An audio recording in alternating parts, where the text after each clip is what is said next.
Welcome to the Essential Libertarians, giving you the tools for self-governance. I'm your host, Kareem Mays, joined by my amazing co-host, Daniel Betro. Dan, how's it going? I am good. We got something to talk about when it comes to Soros-funded prosecutors and DAs. So we're really want to talk about that. Basically, this DA basically said any crime except for murder is okay, including child molestation, rape, pedophilia, um, larceny, grand larceny, vehicle theft, even robbery without a weapon.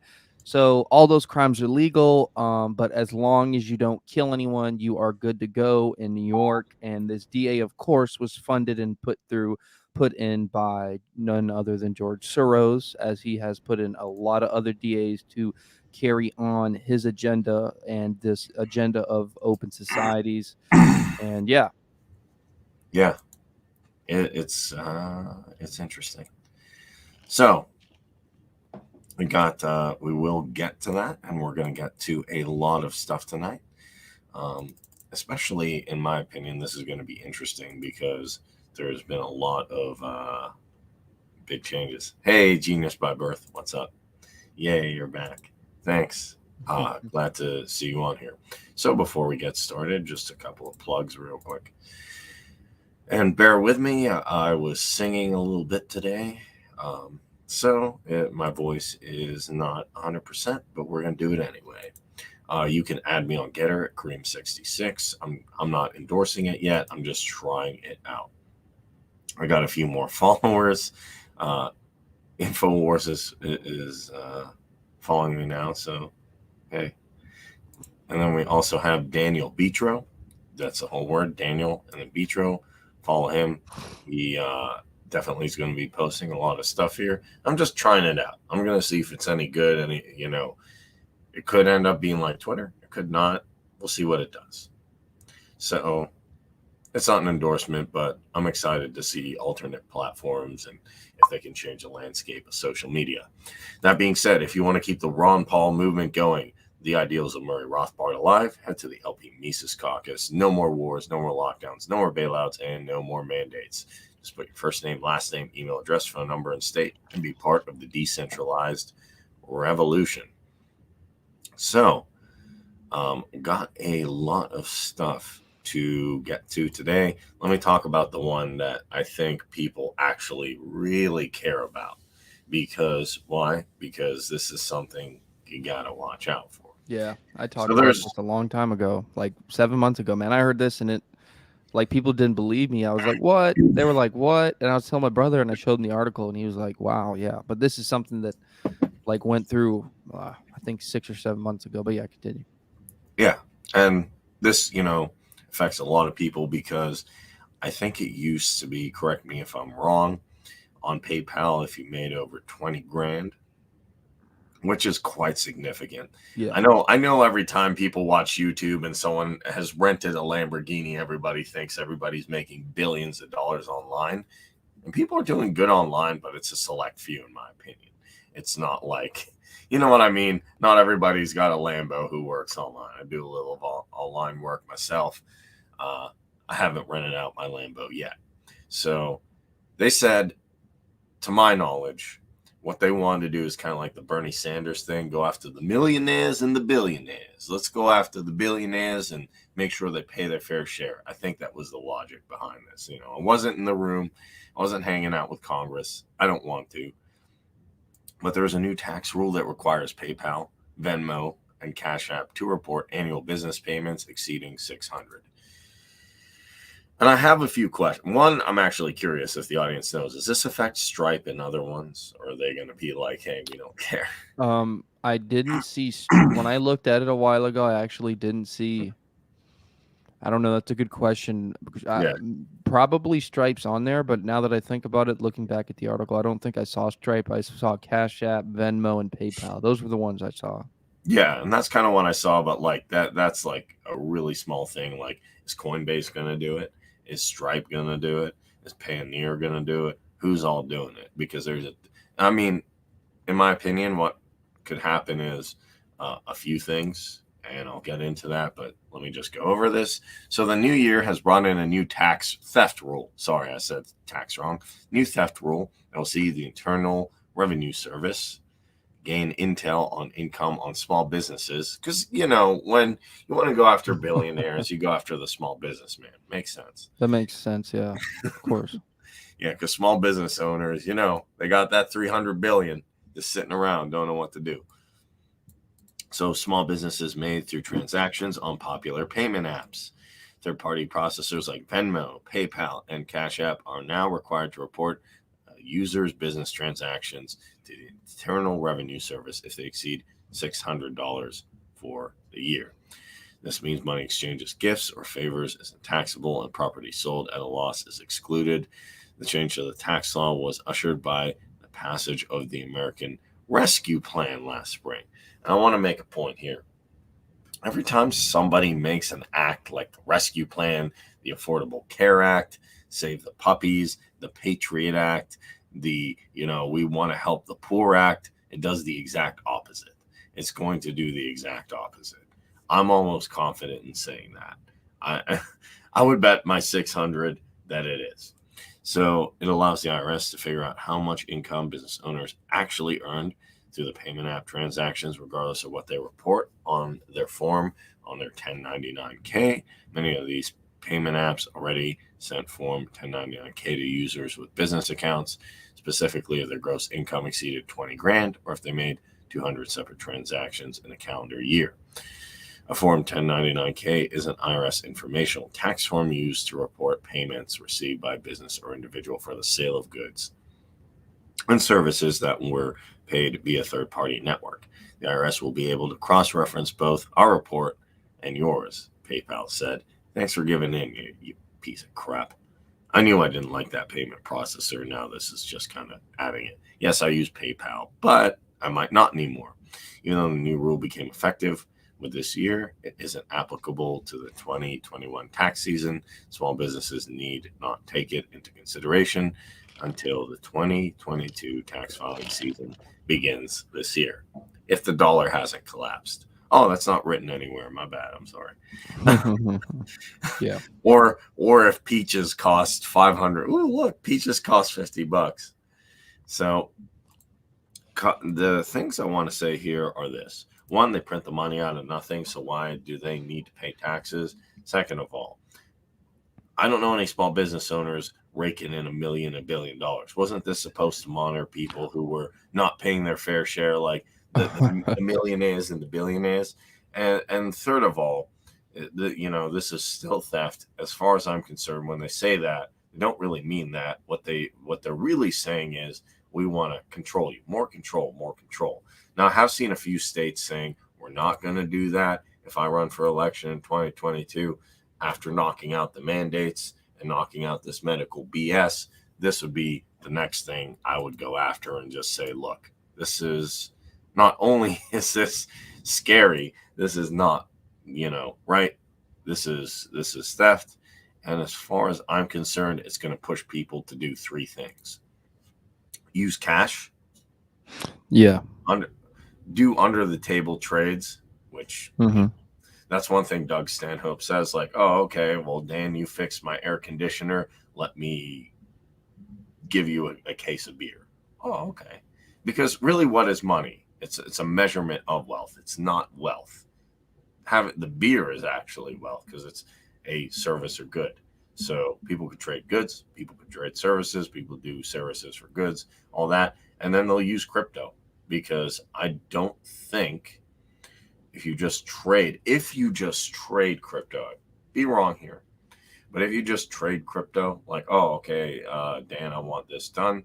And then you say, okay, smart contract, and I pay you in Ethereum. Until I cash it out, even on Coinbase, it doesn't count as anything. Like, I don't think they care. I don't think you even get hit with capital gains until you go and cash it out into fiat currency.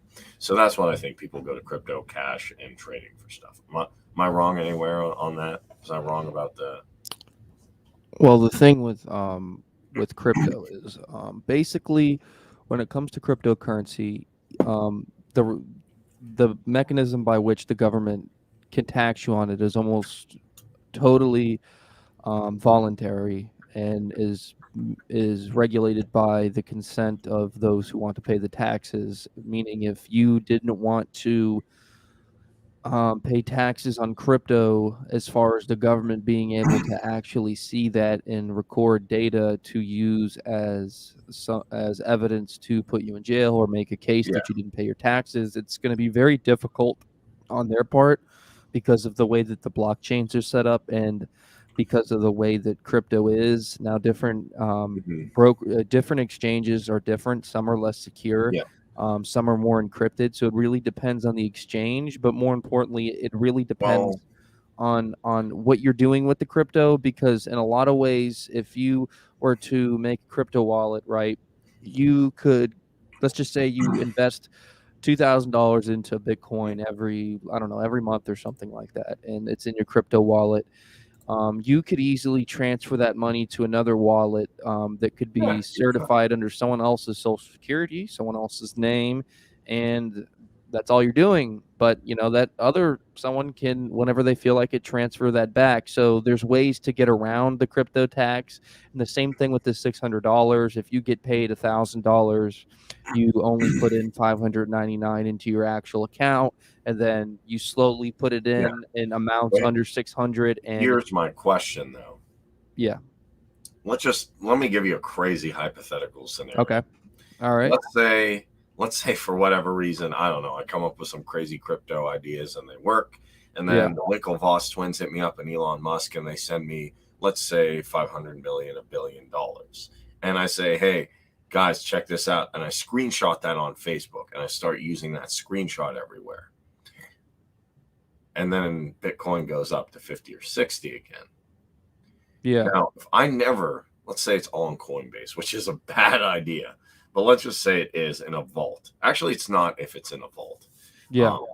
I'm not against vaults. I have debated people. Some people say vaults are good. Some people say Trezor wallets. I kind of like a combination of both.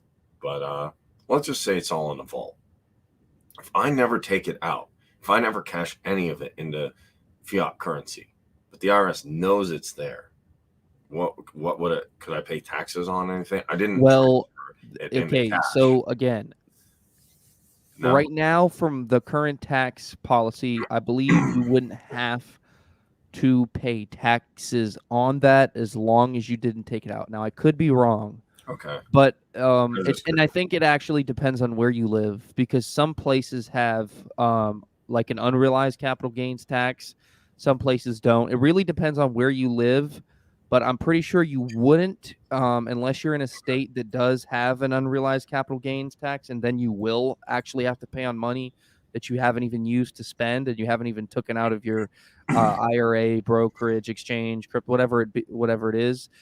But if there was a policy in, let's say that you did have to pay it, like all around you for sure had to pay that, then one of the ways that I think, and I'm not telling people to do this, I just want to be clear, but one of the ways that you could sort of get around that, the whole having, if you had thousands and thousands and thousands of dollars into cryptocurrency in an exchange in a vault you specified, and they don't want to pay unrealized capital gains on that, you can basically put your cryptocurrency into a lot of like you can make God, I can't remember exactly how to do this, but I know that there's a lot of ways and people for sure who can make you encrypted wallets and stuff like that. They sell yeah. wallets online, which are basically like anonymous wallets. And again, I'm not suggesting anyone do this, but with crypto, it's a lot easier. It's a lot harder for the government to know whether you are using it or not using it with actual your bank account, because of the Patriot Act, because of the complete integration of all banks with government. It's absolutely impossible for the government not to know that you didn't have money. And now we're getting to the point where they're going to know when you have $600 in your damn account.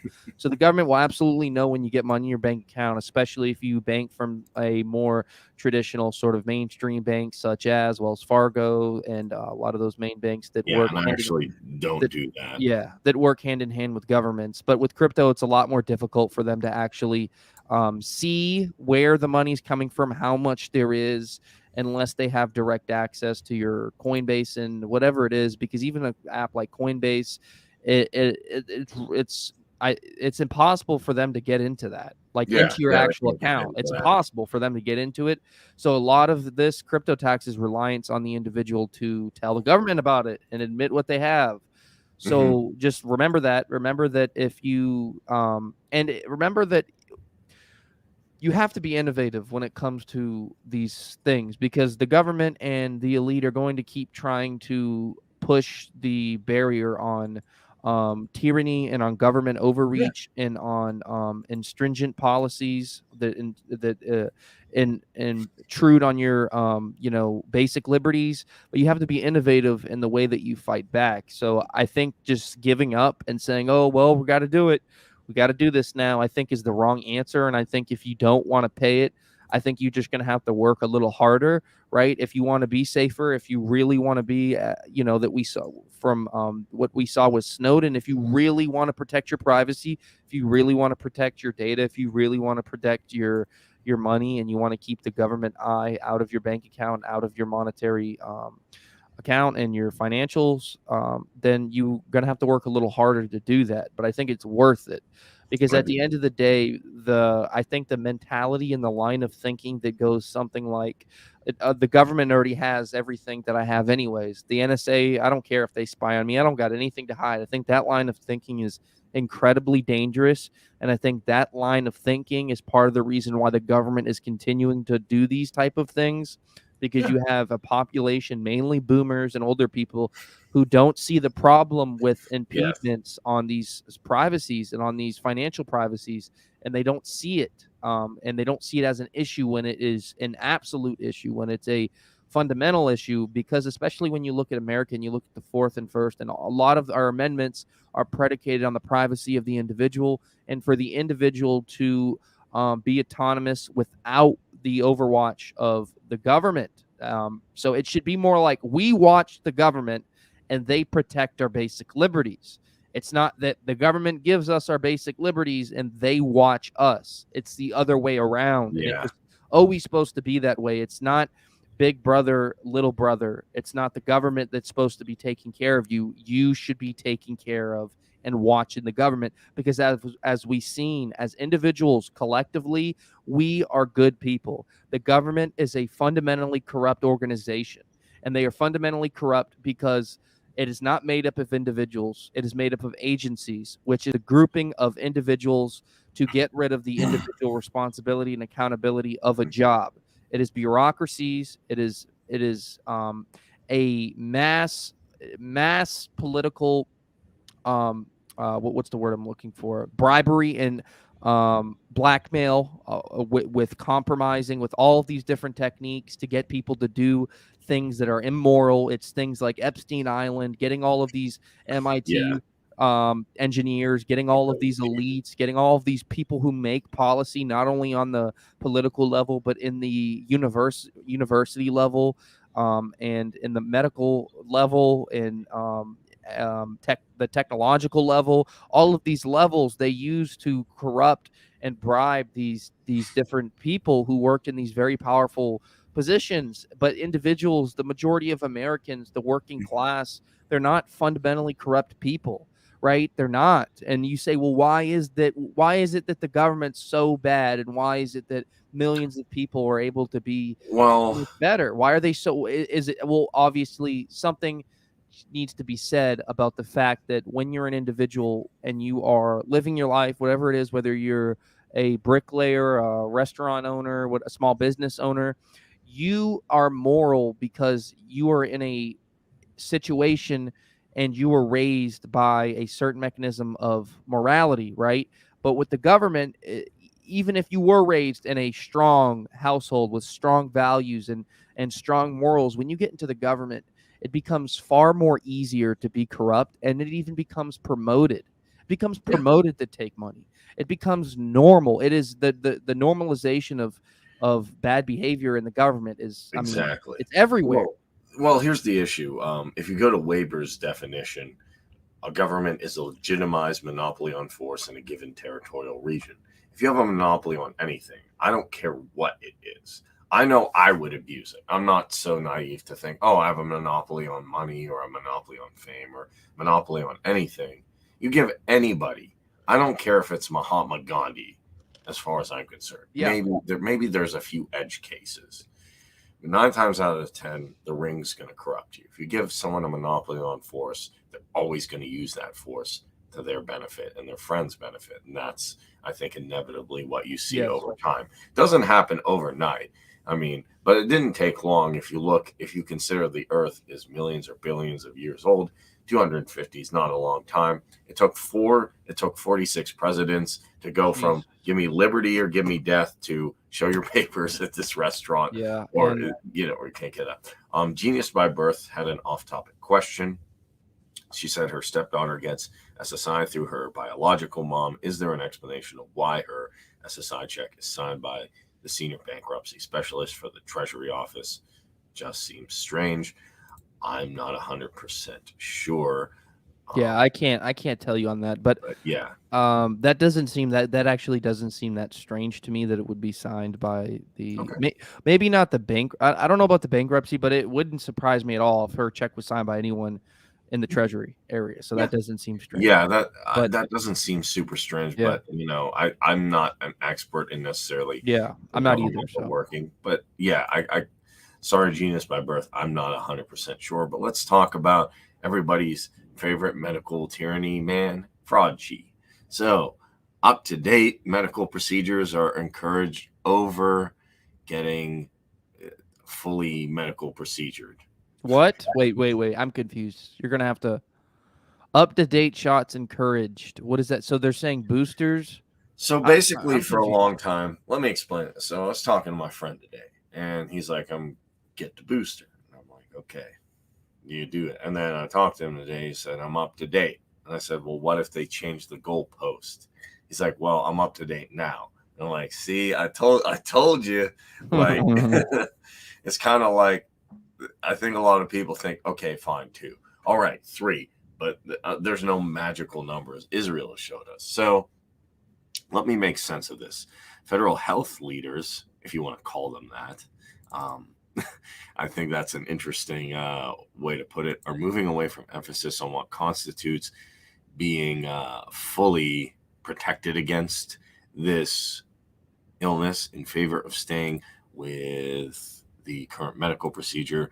We're using terminology now, keeping your medical procedures up to date rather than what the fully up to date needs. Why are they doing that? Because White House Chief Medical Advisor Fauci said during a National Institute of the Health lecture, right now optimal protection is with a third. You need 3 procedures of this, or a second of the J&J, which is interesting because I knew tons of people who went out and said, Kareem, okay, I don't like this 2 procedure thing. I have to go because you have to go. I don't think it's like they're like boom. They're like, okay, wait, 10 minutes, boom, here, both of you. Yeah, it's weeks apart. Takes this, and I think it's months. I don't months. Know. It might be. I can't. Yeah, it might be more like months now that I think about it. Yeah, I think it's weeks or months. Regardless, it's like you got to keep. You're on a subscription basically.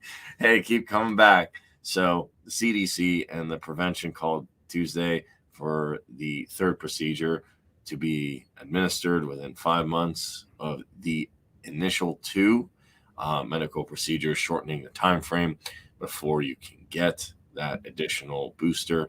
And the CDC advisory panel is expected to recommend these medical procedures for teenagers. A meeting Wednesday. Early studies indicated a booster of this medical procedure provides a 25 increase in antibodies and 37 thing from Johnson & Johnson.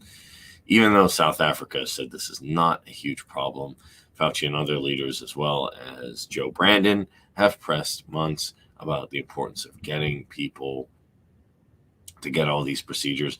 But the CDC's definition, I think this is the important part. We know I'm not telling anybody anything they don't know because I mean that lovely press release of a winter of illness and death was so nice. That very very positive, right? It's yeah, very uplifting and very very uplifting. moralizing, and it's just, I mean, it's what you really want as an American citizen. You know, you really want to be told that you're probably gonna die and have a dark winter. So I mean, it is Yeah. very, I think we need to see more statements like that out of this You know administration. what? You know, it'd be funny. Actually, we do. You know why? Because people, I have conservatives now. I go on their show, like, come on, talk. Hey, you sound like a patriot. I'm like, yeah, you know, I would consider myself that. I don't use the word Yeah. patriot. I say anti federalist, voluntarist, or ANCAP usually. But I agree, you know, in the sense of like loving your state. But they're like, Kareem, we don't want to secede. I'm like, look at this press release. Look at this press release. Like, Yeah. hey, they really don't like you. They Can we leave? definitely, yeah, they definitely don't like you, Yeah. and they definitely don't want to be involved with you, right? I get all those constitutionalists to say, why don't they just follow it? Here, look, they're not following. We're Yeah, leaving. I know. That's the one thing. You're right. That is the one problem I have with the people who are self-preserving. Like they think that the Constitution is going to self-preserve our society, and that anytime there's an issue in this country, it's always because that there's a break of the Constitution, Yeah, and and that I'm like, dude, that you can somehow solve for that. And here's the idea, like here's the idea of the Constitution. Okay, it's like, let's set these rules and these principles, and let's make these principles as self-evident as possible. Let's make them so self-evident that we don't need anything, that there is no justification for these other than they are the most basic rights granted to individuals, not by their government, but by their creator, and they're endowed, right, with certain unalienable rights, right? So let's do this, and let's hope that individuals in this society, as it grows and as it gets bigger, stay true to these principles, and that there's a so culture around these principles. And then this is the more important part about the Constitution, is that parents teach their kids, and kids teach their kids, and their kids teach their kids, and teach their kids of these fundamental principles, and why they're meaningful, why they matter, why they're right.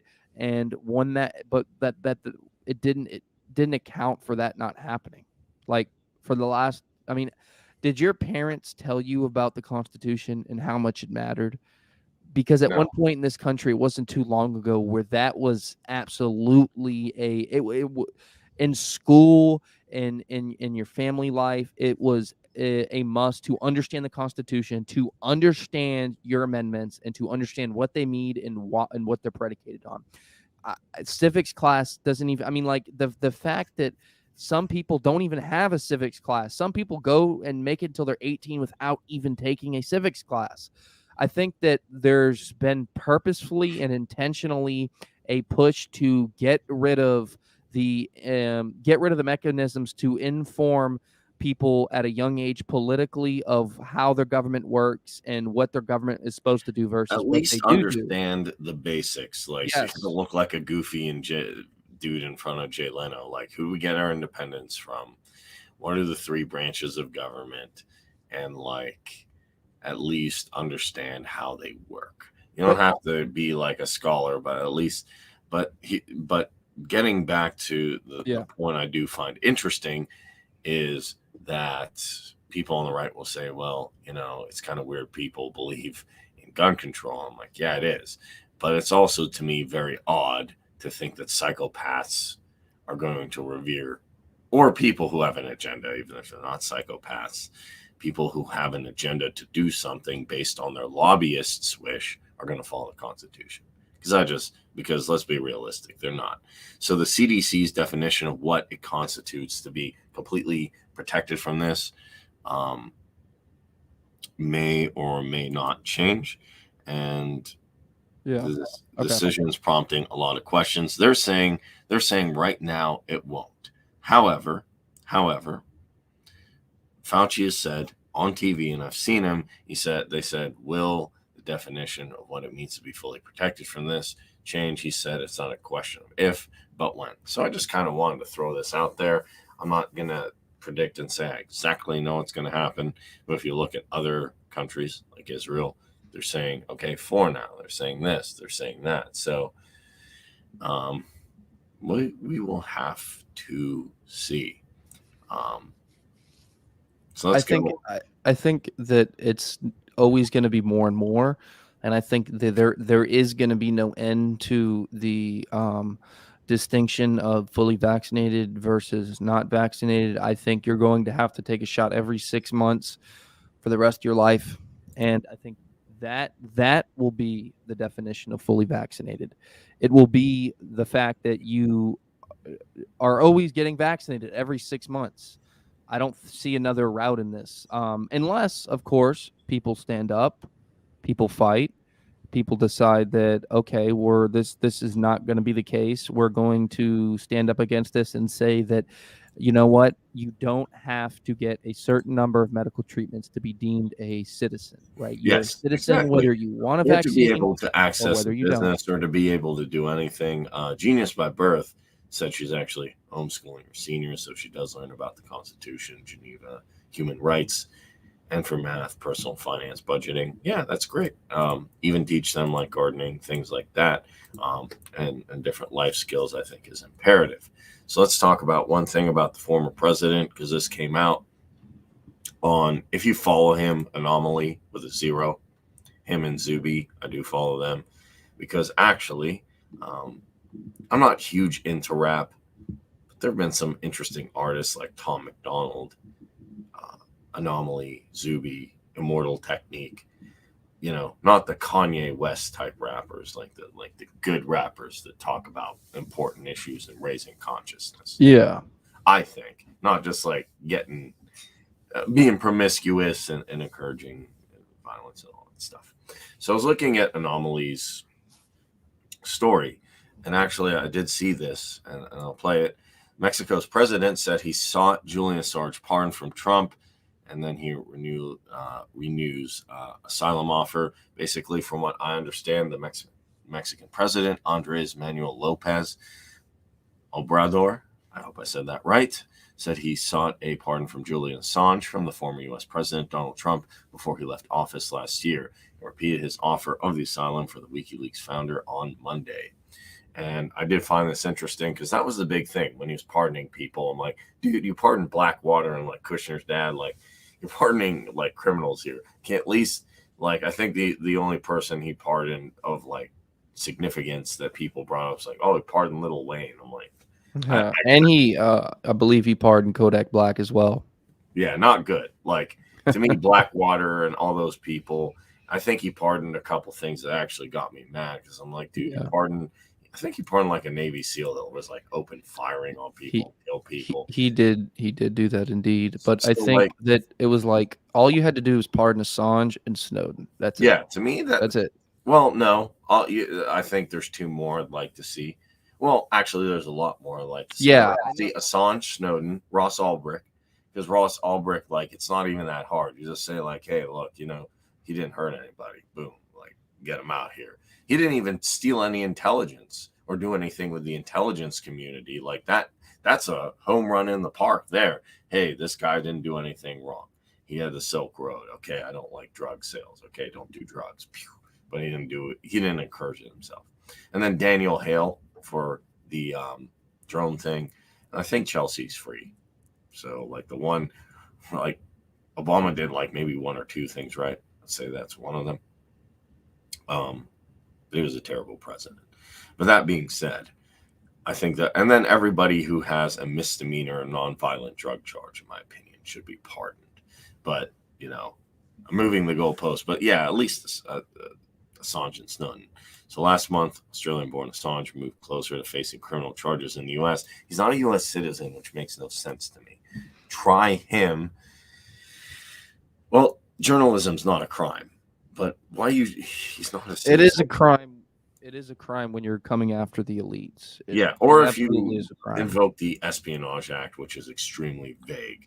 Yeah. One of the biggest leaks of classified information after Washington won an appeal over his extradition in the U.S. court. And essentially what I think it was is him and Chelsea Manning showed that there were war crimes in Iraq. I don't know. Didn't the government say if you see something, say something?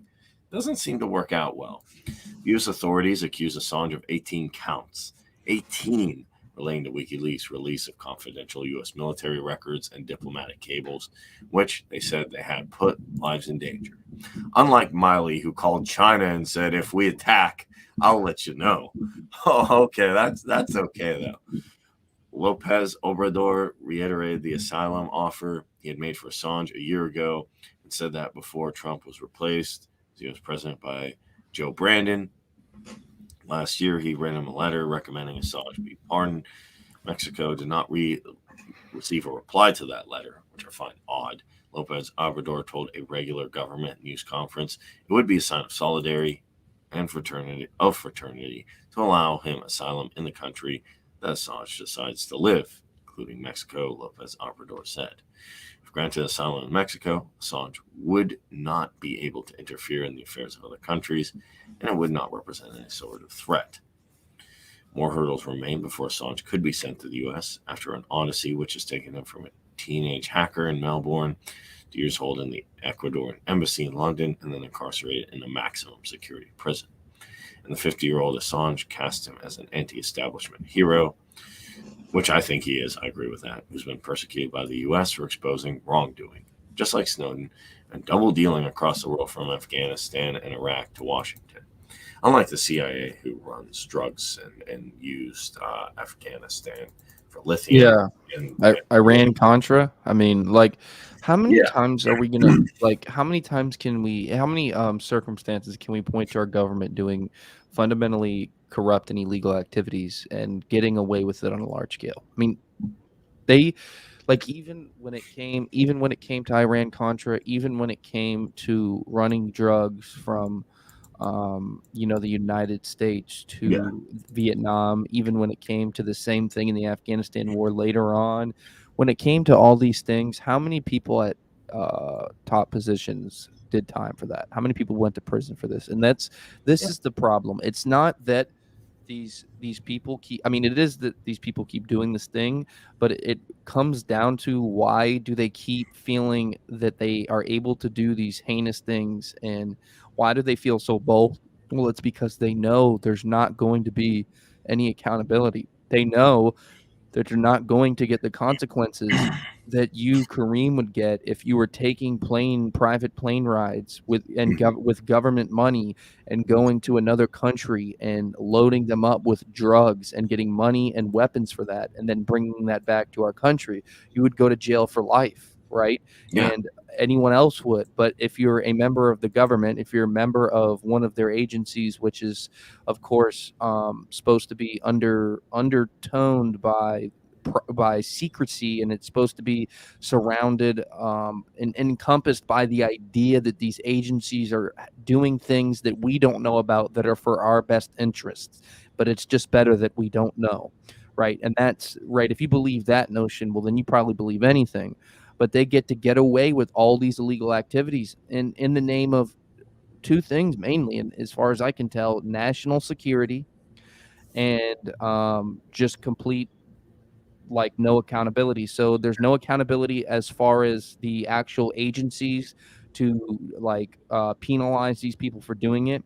And as far as the whole government is concerned, when this happens, and the Justice Department, more importantly, which should be doing the work right here, is that there's always a fear, and this is what they say, that these agents who commit these heinous crimes could release national security issues, and it raises national security concerns, and they could release private, very, very, very, very very fragile data and secrets and whatnot that the government doesn't want out, which tells me that the government has some fucking dirty laundry. Because why, if they're doing things that are so good and so for our best interest, why is it that anyone who ever does anything wrong can't be penalized because there's a fear that they're going to tell government secrets? I think because the majority of all these government secrets, like, here's what it is: basically, go into the government. Compromise their monopoly. Exactly. If you have a monopoly on something and someone can compromise it, you're immediately going to find ways. Now, you're not going to do it overtly. You'll probably say, "Oh, he was a threat," or "There was an issue." You saw what happened with Hillary, and then James Comey was like, "Well, we don't want to get in people in trouble if they didn't know it was illegal." I'm like, I'm pretty sure she She knew, knew it was, and that was the funniest thing. only with Hillary though, right? Like only with Hillary Clinton could you work at an agency, could you work for a company or an organization, and you could completely put that company and organization's security at risk by using your own private email server, by installing your own servers and satellites for your own emails, for your own computer into your house, and download hundreds, thousands, that over, what is it, over 20,000 pieces of data that would put your organization at risk, right? Only Hillary could get away with that. And the fact that she didn't even didn't even do a day, like didn't even get a fine for it. No, Didn't nothing. get anything, didn't Completely get got any. And off. we all know it happened. We all know what happened with Yeah. Hillary Clinton was completely illegal. Now, you might want to say, like, what legally, as far as the charges are concerned, what would she be charged with? I think there's really a plethora of charges, but she lied. She lied to Congress. She covered up the fact that she did illegal things. She knowingly installed servers for her email and other Hillary and Bill, the Clinton Foundation sort of initiative, and doing their own things on government servers, and lying about things in other countries. So she I did think all there's this even lying, worse stuff than treason. that. You could say treason. You could say If I'm being, definitely what. well, it's not YouTube friendly, but like I let people draw the conclusion. She was hanging out with the Rothschilds, and they do a lot of Exactly. rituals involving a lot of things. You put the pieces together. I'm But sure not one piece of accountability. So here's why they keep doing it, is because if you are the top, right, and Hillary Clinton in 2016, 2015, 2014 was pretty much the main Democratic candidate. That's who they wanted to run in 2016, without a doubt. She was at the top Oh of yeah, the Democratic hierarchy, and we all knew that. And this person who was at the very top, and who was getting all this publicity, and who was running for president, she did these immoral things and did these illegal things and completely got away with it and faced no consequences. And that's someone who's at the top of the governmental hierarchy, the absolute peak, especially the Democratic hierarchy. And you say, why is the Democratic Party so corrupt? Why are they so bold in their actions? Why do they think they can keep doing these awful and terrible things? Well, it's because when the top of a hierarchy gets corrupt, there's a trickle down effect, because hierarchies don't get corrupted from the bottom up, they get corrupted from the top down. It's like when you go to a job, right? If you have a bunch of low level workers who are stealing product, but everyone at the top, the managers, i.e. the owners, the directors, and those at the top are not doing that, and they install a policy of honesty and good behavior, then those at the bottom will still do bad things, because like everyone, like someone everywhere is doing bad things right now. But then as you get more people, the people at the top will regulate the people who do bad things at the bottom. But when you have someone at the top who does bad things, the whole hierarchy gets corrupted automatically. It doesn't exactly. take 1 second.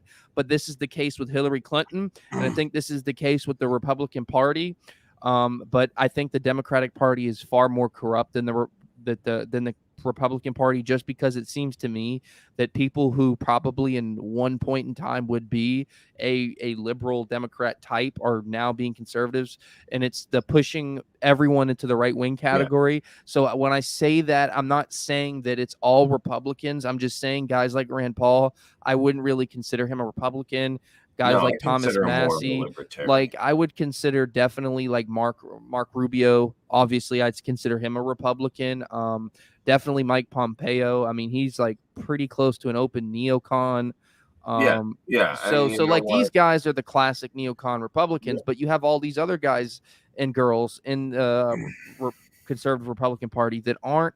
They're not rhinos, and they're not like they believe in liberties, and they disagree sometimes on economic policy and foreign policy and stuff like that. But at the end of the day, I mean, who can you point to in the Democratic Party that's not corrupt and wants the individual's best, the people's best interest, and is always, without a doubt, will blindly stick up for liberties and rights of the individual, constitutional rights. Maybe Who, I mean, like who can you Tulsi point to? Gabbard, But she's not honestly. even in office And anymore. she's So not. like, Yeah, she's done a Congress, but the one thing I'd say is interesting when I really thought about this, and I did take time to think about this.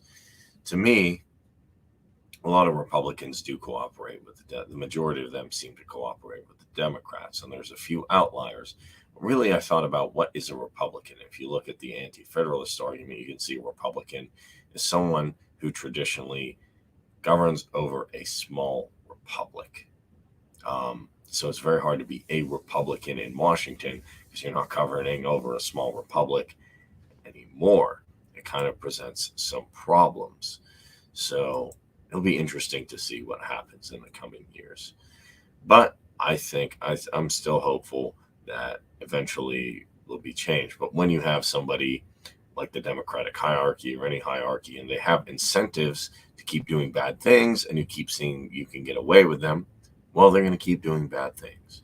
Because if I know I can keep stealing or keep lying, I'm good. A lot of people would keep doing that.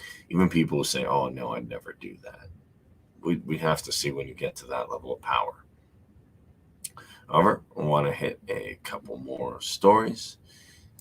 So one thing that is pretty crazy, I just saw this today, in Italy is they are extending their Rona mandate to everyone over 50. So if you're 50, you're in Italy. This is really sad, actually, to me, because if you're over 50, they're not really giving you a choice. So Italy on Wednesday made their Rona uh, mandatory for people from the age of 50, one of the very few European countries to take similar steps, attempt to ease pressure on its health service and reduce fatalities. I'm so sick of Interesting. that. I'm so sick of hearing that. It's just like Omicron. 1 million cases. Hospitals are overrun. And I was talking about Yeah. this earlier, and it's like there's 1 million cases, right? There's a virus that is heavily contagious Yeah, it's and the very cold. transmissible, but not one death as directly caused by this variant. Not one. Not one in the United States. Not Yeah. one. Not a Yeah. single death. Do you know So, how crazy that is? I mean, it's like Dr. Malone said, it's mass formation psychosis. So in Italy, they're doing this. Anyone over 50, it's going to they're going to put this measure in, and it's going to run until June 15th. Italy has, they said 138 Rona deaths since the outbreak emerged in 2020, the second highest toll in Europe and Britain. And then Prime Minister Mario Draghi's government said they already made this procedure mandatory for teachers, healthcare workers. Since October last year, all employees have to get this procedure or show a negative test before entering the workplace. Refusal results in suspension from work without pay, but not dismissal. And Wednesday's decree toughens this up for workers over the age of 50 by removing the option of taking a test rather than getting the procedure. It was not immediately clear what the sanction would be for those flouting the rule, effective from February 15th. The decree was approved after a 2.5-hour cabinet meeting, which saw frictions within Draghi's multi-party coalition. Today's measures aim to keep our hospitals functioning well, at the same time keep open schools and business activities, Draghi told the cabinet, according to the spokesperson. And the ministers from the right-wing league issued a statement distancing themselves from the over 50 rule, calling it, I like this, without scientific foundation. Apparently, they don't trust the science, considering the absolute majority of these hospitalized with Rona are well over 60. And elsewhere in Europe, Austria has announced plans to make this mandatory for all those over 14 years old. I think you remember that article. We were talking about that from next month. While in Greece, it will be compulsory for over 60s from January 16th. So basically, to me, this is insane because around 74% of Italians have received at least 2 of these procedures, and 6% have had at least 1. So that's 80% of the population in Italy's had that. And according to our world data, some 35% have had the third procedure. So to me, not only is this insane, but I think anyone who has access to YouTube or believes in actual science should take a look at Dr. McCullough's interview with Joe Rogan, which people keep, a lot of people who are entrenched in this thought system, maybe in this COVID religion, do not want to take a look at that. But I suggest put your biases aside, take a look at Dr. McCullough's interview. And if you're still not convinced, look at the inventor of this technology. Go on Spotify, look at Malone's thing, and see that really what they're doing does not support the science. There are early protocols to stop this. And my big question, aside from those two doctors, is whatever happened to sunshine, working out, drinking water, intermittent fasting, eating a good diet? I've never heard that once. Not one. Remember when they were trying? It's funny to me. Someone posted about this. But remember when they were trying to say how keto was dangerous and how intermittent fasting was dangerous? I think it was you. Was it you, Kareem, that posted about that? That they were trying. That wasn't too long ago where they were trying to say that keto was dangerous, and now they're promoting it. It's just weird how that goes, man. It's because there's narratives and there's games, right? And these narrative games that are being played for many reasons, but one of them is that a lot of corporations are, let's just say, a lot of corporations give money to a lot of media, newspapers. Jeff Bezos owns the Washington Post. George Soros, Bill Gates, all these people have given millions and probably combined billions of dollars to media. And Epstein as well gave millions of dollars to media. So you got to understand. And then pharmaceutical companies are the biggest. I know they're the biggest donator to CNN and MSNBC, right? And that's why they're constantly playing Pfizer ads, but they're one of their biggest advertisers. So again, they have interests, and whatever their advertisers and funders' interests are, the media will make sure that they secure those interests, and they will make sure that they suppress any sort of data and any sort of information that comes out in conflict with that interest. And they will do it. They will continue to do it because at the end of the day, the system by which the media is run is not a good system. It's an age-old system. And we in Switzerland or Sweden or Switzerland, you can look this up. One of the two are the only two countries in the whole world to let pharmaceutical companies advertise. There's only two countries.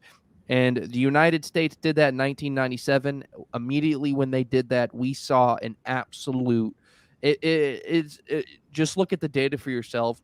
An explosion of corruption in pharmaceutical companies, an explosion of negative effects and deaths from pharmaceutical drugs, such as Oxycontin, such as fentanyl, such as Vioxx, and I can go down the list of drugs that killed thousands of people, and advertisers and marketing played a major part in that murder, that genocide of people who took this medication, who watched it on a commercial, took the medication, and then they died in massive amounts of numbers, or they were lied to in massive amounts of information about Oxycontin and its addiction rate. So again, I truly don't and this is maybe this isn't like on the side of the free argument, free market argument, but I really just don't think pharmaceutical companies should be allowed to advertise.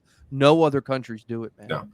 No other countries except for Sweden. So I'll say this. Pharmaceutical companies and the pharmaceutical industrial complex is not really a capitalist thing because, as you see, Congress owns stock in it. They work with the media hand in hand, who works with politicians. So there's no way you could argue they're a free market entity, at the least. As far as I'm concerned, Pfizer is the medical division of Washington. I've even heard Washington protects them with Ronald Reagan's act, and they completely funded Pfizer's development. New Zealand, the United States and New Zealand are the only two countries in the world where direct-to-consumer DTC advertising of prescription drugs is legal. Oh my God, insane! So speaking of bribing people, yes, this is what I wanted to get to. All right, so let's get to this. I got one more story and we'll wrap it up. So we got a DA and people who are linked to good old Georgie. So this Manhattan DA, Alvin Bragg, says no incarceration except for killing people, because that ain't a big deal, and a few other cases. Basically, one funny thing Luke said today is governments have gone hard on people who are not committing crime, but have legalized crime. And I'm like, well, government is legalized crime, so hey, they legalized crime. I know people might disagree with me, but the newly installed Manhattan District, Alvin Bragg, extracted stuff of money. This office will not see pre-trial detention or prison sentence for crimes other than killing people, public corruption, and a few exceptional cases. And then he talks about his growing up in Harlem and all of this stuff. Basically, what he says is prosecutors can only request incarceration in extraordinary circumstances and must first receive approval from a supervisor. The office will not seek a carceral sentence other than for killing people or other cases involving the death of a victim in which a deadly weapon causes physical injury, domestic felonies, things like sex offenses, Article 130 of the Penal Law, public corruption, rackets, or other major economic crimes. And Bragg was elected in November 2021 with indirect backing from a billionaire, good old Georgie, who gave $1 million to the Color Change PAC, which spent to elect Bragg. And he also donated $1 million to Alvin Bragg's successful DA campaign in Manhattan, funneling the cash through Color of Change Political Action Community to public filings. And he's not the only one. They've spent millions in local prosecution elections, often left-wing people who are against incumbent or moderate Democrats. Their involvement has coincided with massive rises in violent crime in Democrat cities like New York. Eric Adams took office January 1, and amid promises to stop the city's crime, it kept surging. Bragg, who won a staggering 83% of the vote, has other ideas about criminal justice through the two campaigned together. So the problem is, the inherent problem is when you have corporatism, not capitalism, corporatism, or known as fascism, the government's going to be able to work hand in hand with people who you consider elites or oligarchs. And these people are literally going to come in and elect all the people in favor of what they want. When George Carlin said in his special Life is Worth Losing, they own the judges. They have them in their back pocket. The city, the state, the police, and all already bought for. You have owners. They own you. They own everything. And people are like, oh, George Carlin, what's he talking about? I'm like, this is the example. They literally own, they got the judges, they got the prosecutors, they got everything in their back pocket because they're getting help. They're working hand in hand with the state because the state's so powerful. The best thing to do is be aware of this, start fighting against it, whether it's left wing or right wing. This is completely wrong, and it's going to just create cities that are filled with crime, that people aren't getting punished, like California, just looting stores. And if you want to live there, by all means, have fun getting pickpocketed, but it's not fair to other people who want safety and security. So that's my take on that. That makes sense.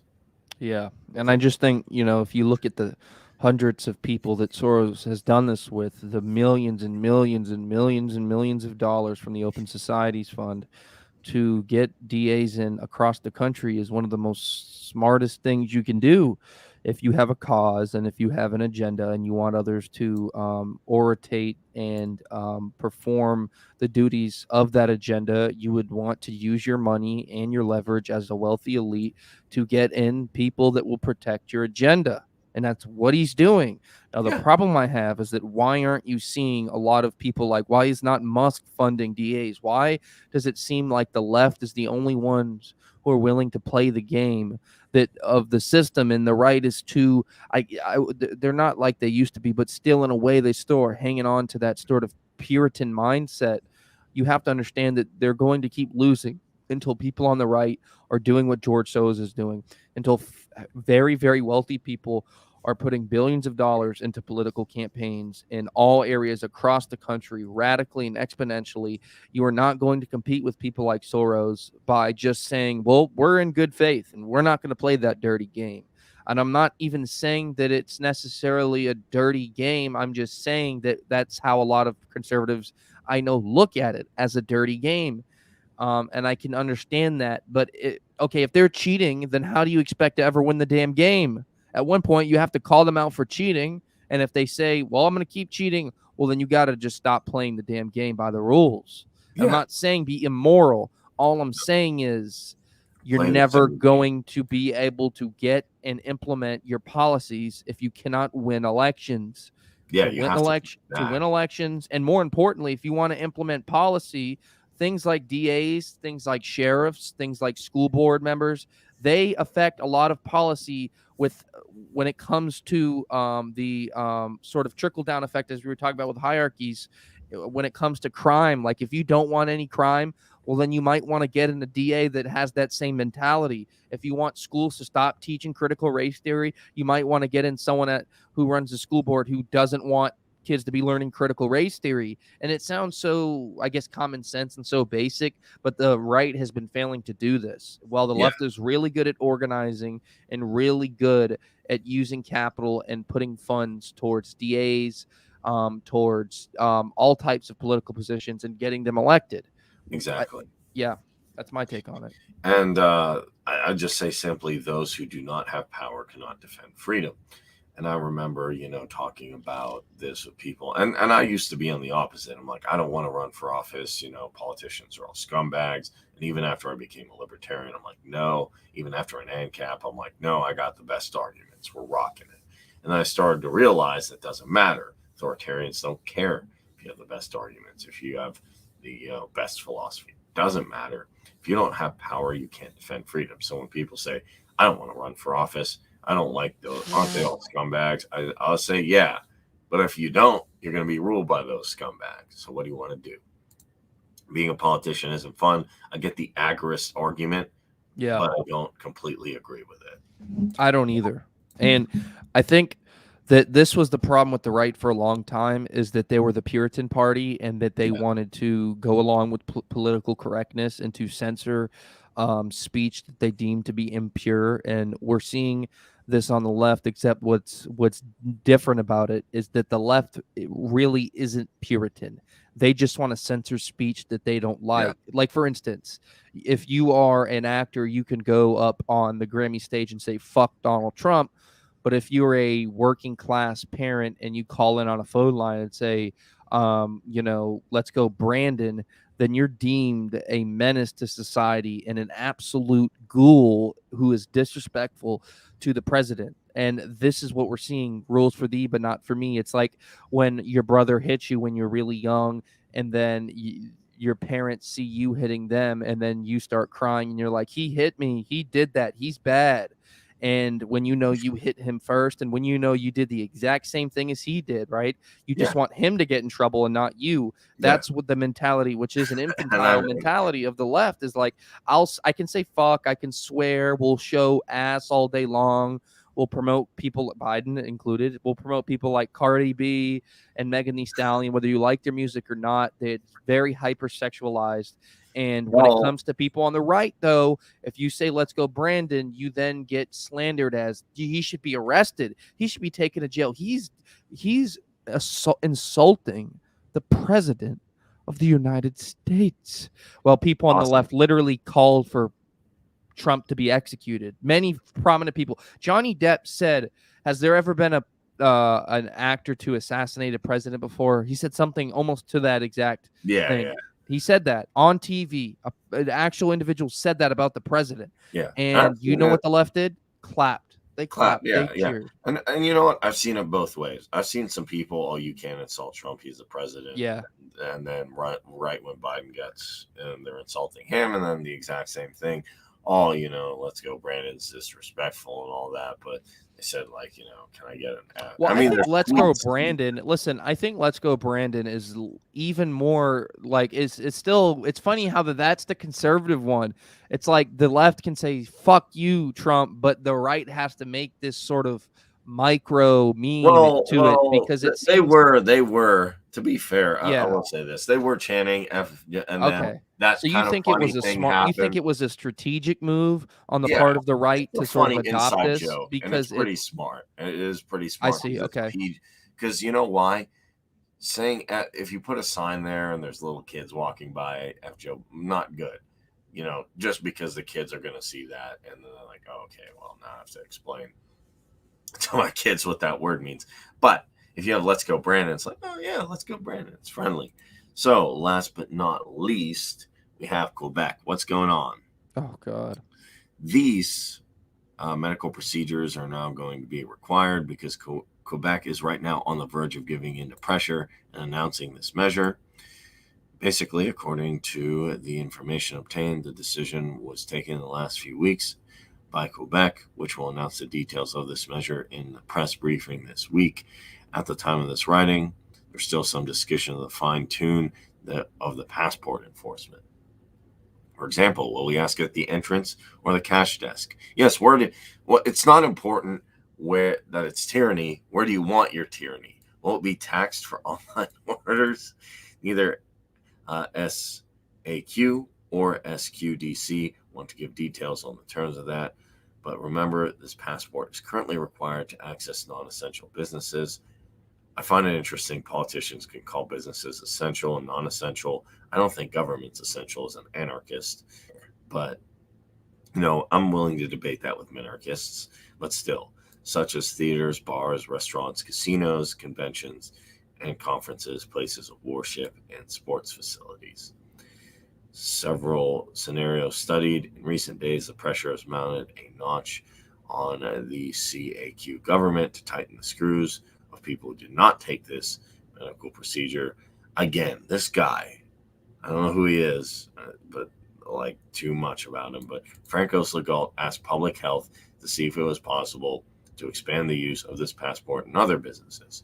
Understand that there's a certain anger towards people who didn't get it. No, you're mad at them, not other people. Just like Emmanuel Macron said that stupid thing. Oh, I'm going to tease them. I'm going to give them a hard time. He said, this is Macron, word for word. I really want to piss them off on the unvaccinated. That's what he said. I really want to piss them off. Well, let me tell you this. Je suis will definitely as far as I'm concerned, if you're French, don't disappoint him. I think you already accomplished that. So as George Bush, the French seem to be more willing to stand up and protest this stuff than even Americans do. And Americans or Canadians or I'm impressed with that. I mean, heck, I've seen the yellow vest. That's pretty metal. Yeah, they've been protesting for almost like years, like a year and a half now. Man. I know people. They protest but you know what? If there's a hill to fight on, this is the hill. I can't think of another hill that's more important than bodily autonomy.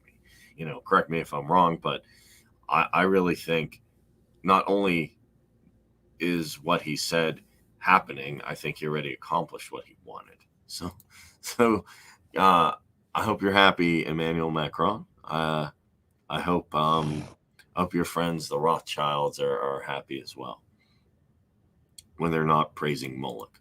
So anyway, in order to mark people's minds, the CAQ government therefore decided on the branches of the SQDC and the SAQ, which continued to record increases in sales during this. Employees won't be affected, but just to break this down,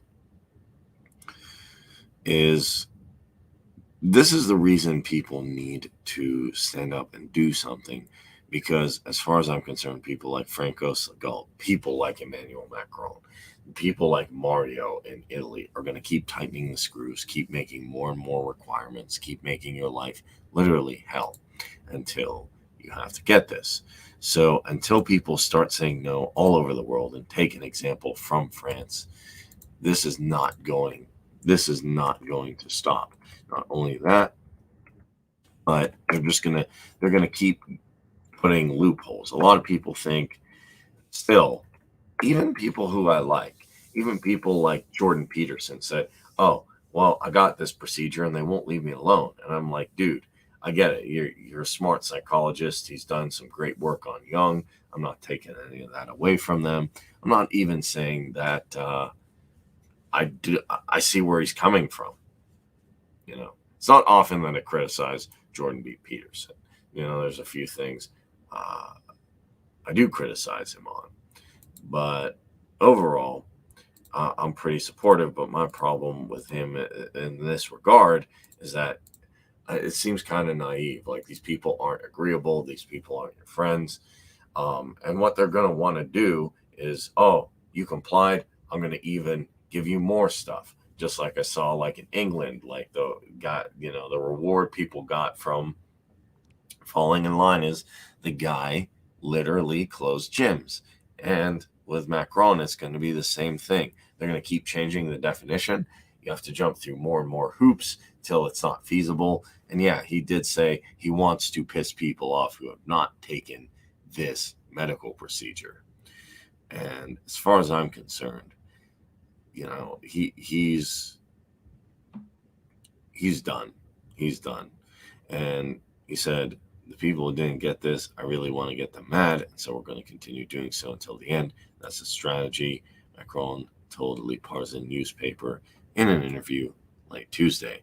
Currently, the French people have to present an immunity pass to enter cafes, things like that.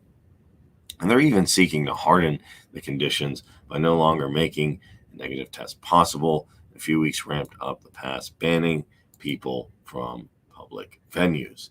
And he said his aim was to hassle a minority who do not want to do that.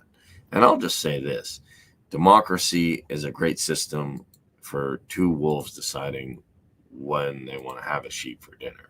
Or as that funny meme has, it has like 5 people, and then it has 4 people beating on one guy. It said 5 out of 4 people or 4 out of 5 people say democracy is great. And as far as I'm concerned, people like Emmanuel Macron are elitists. When he was a Rothschild banker, I don't even think that's even secretive or anything. I think people know that. They asked him if he still has ties to them. He said no. But like, dude, he he worked at least with, I don't know if he hung out with them like other people, but I know he was a former Rothschild banker, and his mentality is, I'm elite. I want to get people pissed off. I want to make people jump through more and more hoops. And until you actually show some teeth and just say no, you don't have to do anything bad, these people are not going to stop. And that's pretty much all the stories I have for today. Do you have anything to add on Elbow? I call him Elbow Macaroni. But Well, yeah, as you touched on there, that he did work for the Rothschilds, and he's publicly stated and admitted that he worked for them. And if you look at these people in positions around the West, right? If you look at Biden, who we know about his ties to Ukraine and how he said, fire the prosecutor, $1 billion, and we know how there was text messages and emails involving the term the big guy. We know how Joe Biden's son was on the board of Burisma, an energy company. We know that there at the time there was a lot of uh, political conflict around the gas monopoly that Russia had, and of the Qatar Turkey pipeline and Ukraine, and how ironically enough that they wanted that pipeline for Europe and not to go to Russia. And then of course Ukraine, within like a few months, just coincidentally has a civil war, and there was a lot of afterwards CIA yeah, ties imagine to the that. civil war to cause destabilization. And you see people like Macron, as we talked about. You see people like Justin Trudeau, who have worn like open pictures multiple times of doing blackface, and have publicly stated their opinions, and have publicly Yeah, they don't follow their own rules. came out and supported the Great Reset. So like there's a lot of people who are leading countries, powerful countries, wealthy countries in the West right now that are terrifyingly corrupt and malevolent. And I'm not saying Yeah, that they don't think what they're doing is good. I'm not saying that they don't believe what they believe. Now, in some cases, I don't think they believe what they believe. I think they just want power and they want to push their positions and whatever agenda they can use to maintain power and maintain control over a society, they will continue to do. But I believe the majority of these people do think what they are doing is right and do think that the unvaccinated are inherently bad.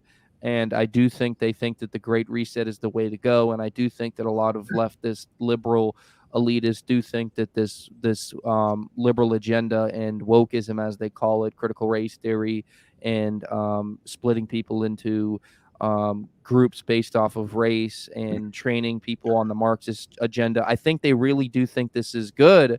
So people are in their own, you know, Yeah. psychosis, and they are in their own psychosis collectively, which is why we talked about, which is why Malone talked about, mass formation psychosis, which was from I want to say a German, um, um, I want to say psychologist or neuroscientist Yeah. named Mateus, who first brought up this proposition and theory of the fact that we're in a mass formation psychosis, and they took from this We guy. definitely are. So it's dangerous.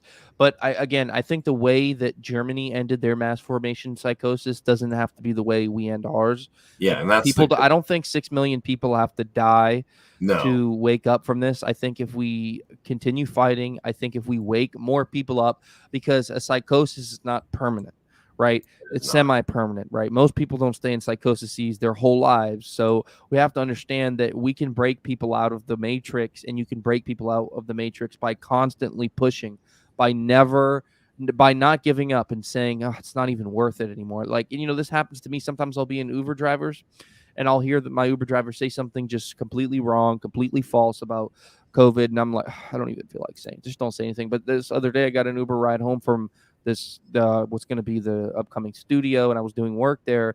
And he yelled at me for not wearing a mask. I wasn't even thinking, right? I had two backpacks on, a microphone in my hand. I get in the car. I have literally no hands.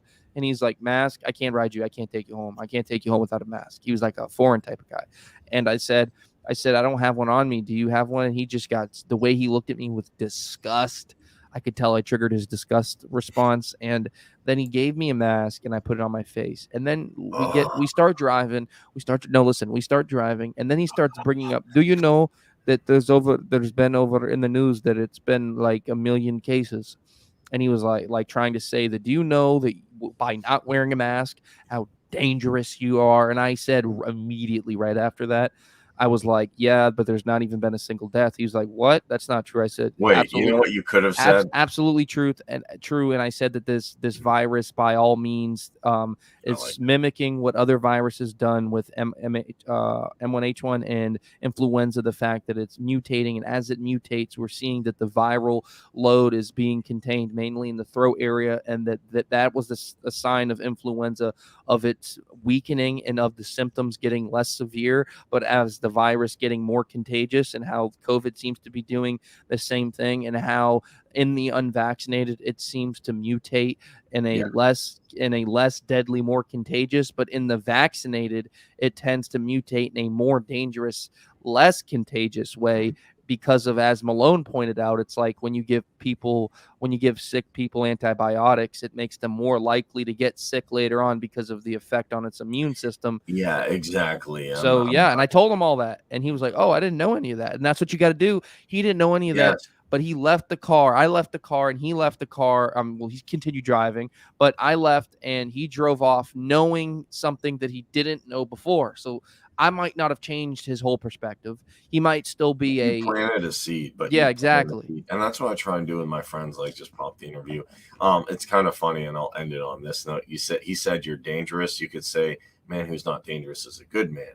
A good man is a man who's dangerous but has it under voluntary control. Jordan Peterson. Yeah, and I've always loved that, because if you're not dangerous, well, okay, no one's gonna care. But if you are dangerous and you're like, well, I don't have to be, well, there's something there. So with that being said, if you want to find Daniel's work, you can type in Daniel B here in the search bar, and he will come up. You can see the different episodes we've done together, as well as some things. I am off my ban tomorrow officially. And often.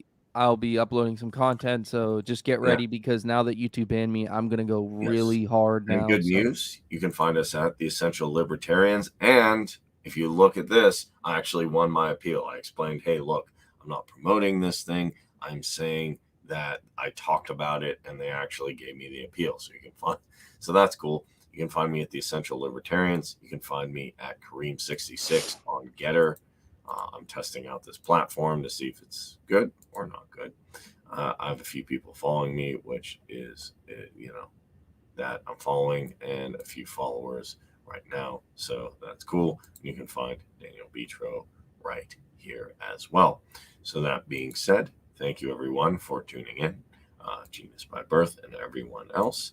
This is Kareem with the Essential Libertarians giving you the tools for self-governance. I will see you in the next episode. Take it easy.